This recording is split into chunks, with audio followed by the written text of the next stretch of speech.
tentang undian umroh gratis. Undiannya ini belanja ya.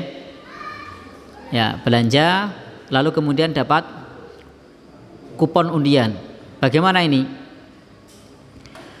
Itu dibolehkan kalau terpenuhi syaratnya. Dalam kitab fikih Muamalah Al-Mu'asyirah disebutkan ketika kita belanja, pada saat belanja tersebut belanja sesuai kebutuhan. Itu syarat yang pertama, belanjanya adalah barang yang dibutuhkan. Jadi tidak boleh kita kemudian memborongnya hanya untuk mendapatkan kupon undian. Tapi memang kita real belanja. Jadi kita nyata-nyata belanja, nyata-nyata butuh. Itu syarat yang pertama. Jadi tidak boleh kemudian kita bawa kontainer ke sana, borong semua, lalu kuponnya dimasukkan semua. Atau datang ke sana, misalnya apa?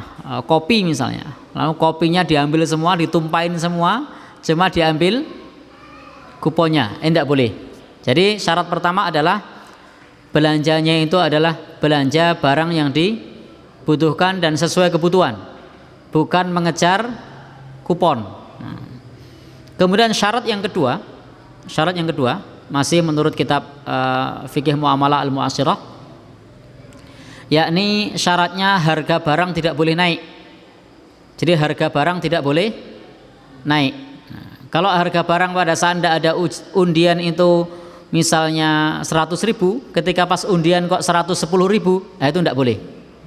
Tapi pada saat undian dan tidak undian harganya sama, maka itu boleh.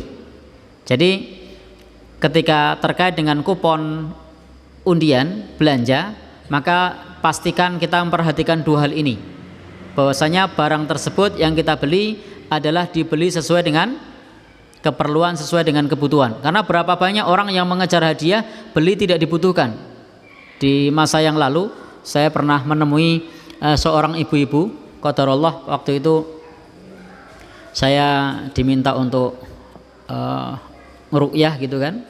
Pas masuk kamar mandi kaget saya, sabunnya banyak sekali.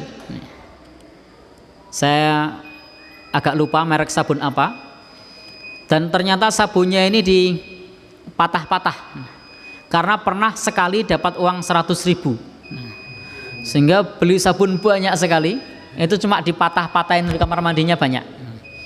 Nah ketika kita tanya ternyata mengejar dapat lagi, ternyata malah tidak dapat. Jadi dapatnya sekali, lalu belinya lebih banyak daripada yang dia dapatkan dan tidak dapat. Ini jelas menyalahi kaidah. Belinya tidak sesuai dengan kebutuhan. Butuh beli sabun satu kok belinya sabun banyak. Nah, ini tidak benar.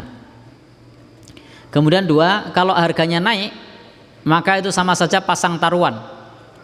Jadi kalau harganya naik, berarti itu diambilkan dari uang tambahan. Tetapi selama harganya tidak naik, harganya biasa, maka itu silahkan. Kalau jenengan belanja kemudian ambil kupon, lalu kuponnya diisi, kemudian ternyata dapat umroh, maka silahkan, tidak ada masalah. Yang penting terpenuhi dua syarat ketika terkait dengan belanja yang ada kupon undiannya. Wallahu a'lam bishawab.